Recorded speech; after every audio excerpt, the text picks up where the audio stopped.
Hai semuanya, kembali lagi bersama Gading Gunawan dalam tugas 5 menit.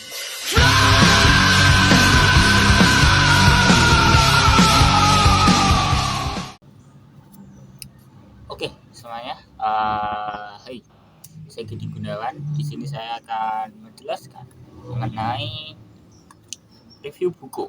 Ini adalah tugas dari 2 mata kuliah saya, yaitu Profetik dan Psikoterapi Islam.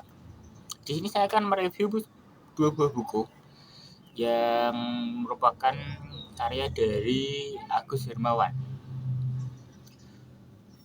Yang pertama saya akan menjelaskan mengenai buku yang pertama, itu ada Konseling dan Psikoterapi Islam. Buku ini diterbitkan pada tahun 2024 oleh Yayasan Haji Kartini di Kudus. Buku yang hanya terdiri dari 68 halaman.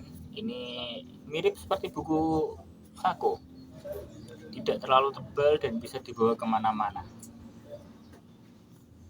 Meskipun untuk cover memang kurang, tapi manfaat dari buku ini cukup besar teman-teman. Dalam buku juga menjelaskan perbedaan antara konseling dan juga psikoterapi. Psikoterapi itu lebih kepada melihat pasien. Kalau di psikoterapi, pasien itu dilihat sebagai orang yang sakit, sedangkan pada konseling, pasien dilihat bahwa orang-orang yang hanya mengalami gangguan tidak sampai ke ranah sakit, atau bisa disebut orang-orang dengan gangguan neurotik, bukan ke psikotik. Lalu pada buku juga dijelaskan bagaimana cara psikoterapi bisa membantu atau menolong orang-orang. Itu kita bisa lihat pada bab ke-5 di atas. Itu ada beberapa penerapan teknik-teknik psikoterapi berdasarkan psikoterapi Islam. Buku ini memang berfokus pada psikoterapi, cuma berlandaskan dasar-dasar dari agama-agama Islam. Baik itu dari teori, teknik, dan juga referensi-referensinya. Dalam buku pada bab ketiga, kita bisa lihat bahwa ada sejarah dan juga teknik-teknik ini. Psikoterapi Islam ternyata berdasarkan pada pengobatan Arab-Arab Badui, yang mana hanya pada zaman itu sangat luar biasa. Mereka hanya berfokus pada pengalaman dan tidak pernah melakukan eksperimental bersifat ilmiah. Jadi hanya benar-benar melakukan salah dan pembenaran sampai pada sebuah kajian yang kuat, akhirnya bisa dipakai sampai sekarang.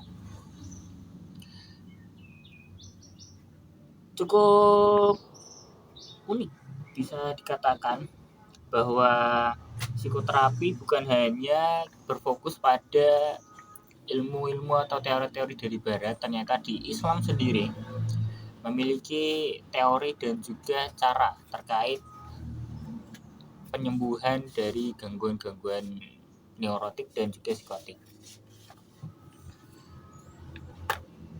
Pada pandangan terkait konseling dan juga psikoterapi itu memiliki kesamaan. Kesamaan ini bisa dilihat pada bab 5, yaitu di manajemen dan prosedur pelayanan konseling terapi Islam. Pada bab 5 ini kita bisa lihat bahwasanya terkait administrasi itu sama persis, dimana pertama membangun rapot, yaitu wawancara, mengenali informasi dari klien, kemudian melakukan terapi dan lain sebagainya, sampai ke akhir. Pada itu ada, sebelum mengakhiri sesi pasti terdapat evaluasi. Di psikoterapi sendiri juga ada, dan itu disebut sebagai tindakan. melakukan evaluasi apakah masih kurang atau perlu diselesaikan pada saat itu juga terkait sesi terapis, dan pada akhirnya adalah sesi akhir terapi. Sama dengan konseling, pengakhiran ini dilakukan karena tes atau konseling atau terapi sudah dikatakan final, entah itu sembuh atau perlu rujukan ke terapis yang lain. Nah, itu tadi adalah review dari buku yang pertama, yaitu Konseling dan Psikoterapi Islam. Dadah. Muah. Dadah. Muah.